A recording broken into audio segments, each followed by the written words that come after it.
চুরি যাওয়া টোটো ফিরে পেয়ে খুশি টোটো মালিক, ধন্যবাদ পুলিশকে। টোটো চুরি এখন নিত্যদিনের ঘটনা হয়ে দাঁড়িয়েছে শহর শিলিগুড়ি ও সংলগ্ন এলাকায়। ভুরি ভুরি টোটো চুরির অভিযোগ শিলিগুড়ি পুলিশ কমিশনারের অন্তর্গত বিভিন্ন থানায় জমা পড়ছে। তবে থেমে নেই পুলিশ প্রশাসন। তারাও তৎপরতার সাথে তদন্তে নেমে একাধিক টোটো উদ্ধার করতেও সক্ষম হয়েছেন। এমনই ফুলবাড়ি শ্রীনগর কলোনির এক চুরি যাওয়া টোটো উদ্ধার করে মঙ্গলবার প্রকৃত মালিক সাধন হালদারের হাতে তুলে দিলেন এনজিপি থানার পুলিশ। গত 10 জুলাই নিত্যদিনের ন্যায় কাজ শেষে বাড়ির ভেতর টোটো রেখে ঘুমোতে যান সাধন হালদার। তবে 11 তারিখ সকালে উঠে দেখেন তার টোটোটি চুরি গেছে। সঙ্গে সঙ্গে খবর দেওয়া হয় এনজিপি থানার পুলিশকে। তদন্তে নেমে পুলিশ জানতে পারে যে টোটোটি চোপড়ার দাসপাড়া রয়েছে। সঙ্গে সঙ্গে পুলিশের একটি দল পৌঁছায় ইসলামপুরে। ওখানেই টোটোটিকে উদ্ধার করে নিয়ে আসে। অন্যদিকে টোটো চুরির দায়ে ফুলবাড়ি মার্ডার রোডে নিবাসী বিরাজ বর্মন ওরফে বিল্লা নামক এক যুবককে গ্রেপ্তার করে। ধৃতকে মঙ্গলবার জলপাইগুড়ি আদালতে পাঠানো হয়। সাধন হালদার, বাড়ি শ্রীনগর কলোনি। কি হয়েছে, কবে গেছে টোটো হাতে? আমাদের 10 তারিখ রাতের বেলা আমরা খেয়ে দিয়ে শুয়েছি, কিন্তু 11 তারিখ সকালবেলা উঠে থেকে গাড়ি নেই বাড়িতে।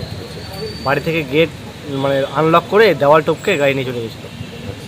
গাড়ি গেট ভেঙে? গেট ভাঙেনি, কিন্তু দেওয়ালের উপর দিয়ে উঠে ভিতর থেকে গাড়ি গেট খুলে গাড়ি আনলক করে নিয়ে চলে গেছে। চার্জে ছিল কি টোটো? হ্যাঁ, চার্জে ছিল। কোন জায়গায় বাড়ি? শ্রীনগর কলোনি। তারপরে আমরা সেদিন এখানে এফআইআর দিয়ে আমরা এখানে আসলাম, এসে কথাবার্তা বললাম। ওনারা তারপর ইনভেস্টিগেশন করলো, কিন্তু কালকে রাতে ধরা পড়েছে। চোর ধরা পড়েছে কি? কালকে রাতে ধরা পড়েছে। চোরটা আমাদের বাড়ির পাশে ভাড়া থাকতো, আমরা চিনেছি আর কি, যে করেছে। ওখানে ভাড়া থাকতো? মানে 1 সপ্তাহ আগে চোরটা ভাড়া ছেড়ে চলে গেছে।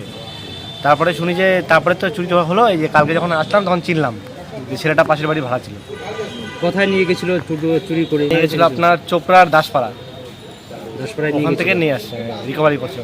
নাকি বিক্রি করে ফেলছিল নাকি বিক্রি? ওটা শুনিনি বিক্রি করেছে, কারো বাড়িতে চার্জে বসেছিল। ওখান থেকে আগের দিন রাতেবেলা স্যারেরা সব গিয়ে ওখান থেকে রিকভারি করেছে। কি বল, পুলিশের ভূমিকা কি বলবো? খুব সুন্দর, খুব ভালো কাজ করেছে। আমরা অ্যাক্টিভ খুব কাজ করেছে, এটা ভালো লাগলো দেখে। তোমার কি উপার্জনের উপায় কি? আমার না, আমার আর কি ভাই চালায়, বাবা চালায়। আচ্ছা, ভাইয়ের মেনলি সংসারের অর্ধেক উপার্জন এখান থেকেই চলে আর কি। Bureau report, PB news. Annapurna nursing home, পূর্ব বর্ধমান। খুবই কম খরচে স্বাস্থ্যসাথী কার্ড সহ বিশ্বমানের চিকিৎসা প্রদান করা হয়। 24 ঘন্টা জরুরি বিভাগ। ঠিকানা Garmor NH2, Nababhat Uttara bus stand. যোগাযোগ করুন 7908978011 এই নম্বরে।